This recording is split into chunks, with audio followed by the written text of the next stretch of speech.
नमस्कार दोस्तों, 8 PM India में आपका स्वागत है। आज सोमवार को भी संसद के दोनों सदनों में कोई विधायी कार्य नहीं हुआ। 18 विपक्षी दलों के सांसदों ने अडानी की कंपनियों की जांच जेपीसी से करवाने की मांग को लेकर हंगामा किया। राहुल गांधी की संसद सदस्यता खत्म किए जाने के विरोध में विपक्षी दलों के सांसद काले कपड़े पहनकर सदन में आए थे।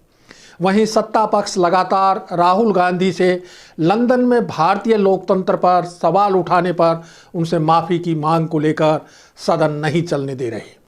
हंगामे के चलते दोनों सदनों को चंद मिनट बाद ही कल तक के लिए स्थगित कर दिया गया। दूसरी तरफ कांग्रेस नेता राहुल गांधी की लोकसभा से सदस्यता खत्म किए जाने के विरोध में विपक्षी दलों के नेता एकजुट हो रहे हैं। तमाम विपक्षी नेताओं ने एक सुर में राहुल गांधी की सदस्यता खत्म करने की निंदा की और स्पीकर के इस कदम को अलोकतांत्रिक बताया। गौरतलब है कि राहुल गांधी को मानहानि के मामले में सूरत की एक अदालत से 2 साल की सज़ा सुनाए जाने के बाद नियमानुसार उनकी सदस्यता समाप्त कर दी गई।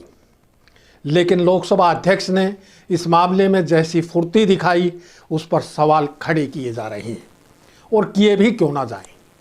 फैसला सुनाने के 24 घंटे के भीतर लोकसभा की सदस्यता खत्म करने की कार्रवाई को अंजाम दे दिया गया। हो सकता है कर्नाटक विधानसभा के चुनाव के साथ ही वायनाड लोकसभा क्षेत्र के लिए भी उपचुनाव की घोषणा कर दी जाए। लोकसभा सचिवालय की कार्रवाई की स्पीड देखकर लगता है कि सरकार और स्पीकर शायद पहले से ही इसके लिए तैयार थे, जबकि सज़ा सुनाने वाली अदालत ने उन्हें फैसले के विरुद्ध ऊपरी अदालत में अपील करने का 1 महीने का समय दिया था। इसी जल्दबाजी के चलते प्रधानमंत्री नरेंद्र मोदी समूचे विपक्ष के निशाने पर आ गए और विपक्षी दिग्गजों को उनके खिलाफ एकजुट होने का एक आधार मिल गया। कांग्रेस की धुर विरोधी बंगाल की मुख्यमंत्री ममता बनर्जी से लेकर दिल्ली के मुख्यमंत्री केजरीवाल और सपा नेता अखिलेश यादव समेत तमाम दिग्गज नेताओं ने राहुल गांधी की सदस्यता खत्म करने को लेकर प्रधानमंत्री पर निशाना साधा।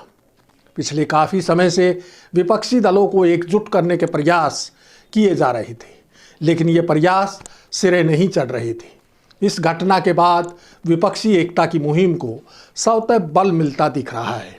चूँकि ज़्यादातर विपक्षी नेताओं और उनके करीबियों के खिलाफ केंद्रीय एजेंसियों की जांच चल रही है और ये सब किया जा रहा है भ्रष्टाचारियों के खिलाफ जांच के नाम पर। लेकिन अब सवाल उठने लगे हैं कि क्या भ्रष्टाचार में केवल विपक्षी नेता ही लिप्त हैं? केंद्रीय जांच एजेंसियों को सत्ताधारी पार्टी के नेताओं का भ्रष्टाचार क्यों नहीं दिखाई दे रहा? ऐसा तो है नहीं कि पिछले 8 साढ़े 8 साल में देश में कोई भ्रष्टाचार हो ही ना रहा हो और सारे सत्ताधारी नेता दूध के धुले हुए हैं। फिर ईडी, आईटी और सीबीआई का डंडा उनके खिलाफ कब चलेगा? सरकार की भ्रष्टाचारियों के खिलाफ पिक एंड चूज की नीति जनता को भी समझ आ रही है। विपक्ष में रहते हुए जिन नेताओं के खिलाफ भ्रष्टाचार समेत विभिन्न आरोपों में केंद्रीय एजेंसियां जांच कर रही थी, उनके बीजेपी में शामिल होते ही जांच ठंडी क्यों हो जाती है? इससे साफ है कि भ्रष्टाचार के खिलाफ जीरो टॉलरेंस नीति महज दिखावा है।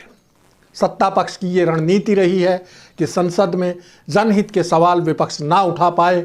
आज देश में महंगाई चरम पर है, बेरोजगारी सबसे ज़्यादा है, गरीबी लगातार बढ़ रही है, अमीर गरीब के बीच की खाई लगातार बढ़ रही है।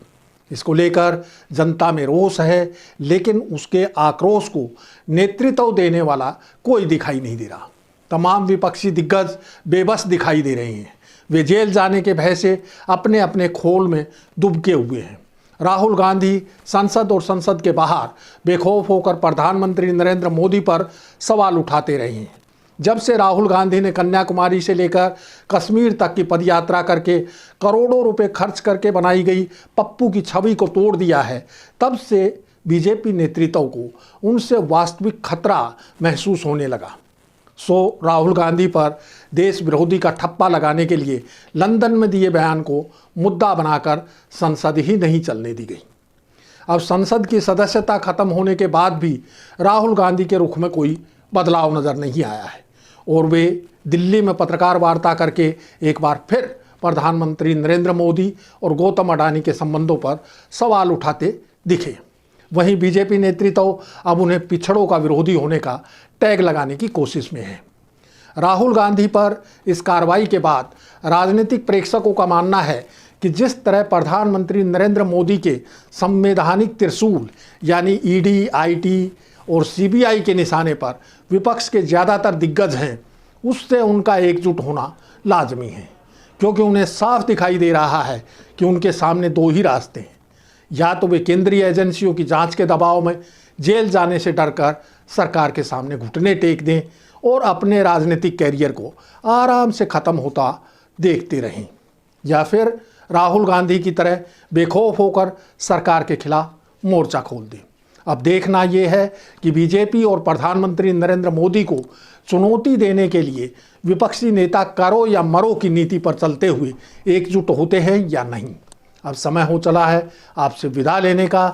जल्द फिर हाजिर होंगे नए मुद्दे और नए सवालों के साथ। नमस्कार।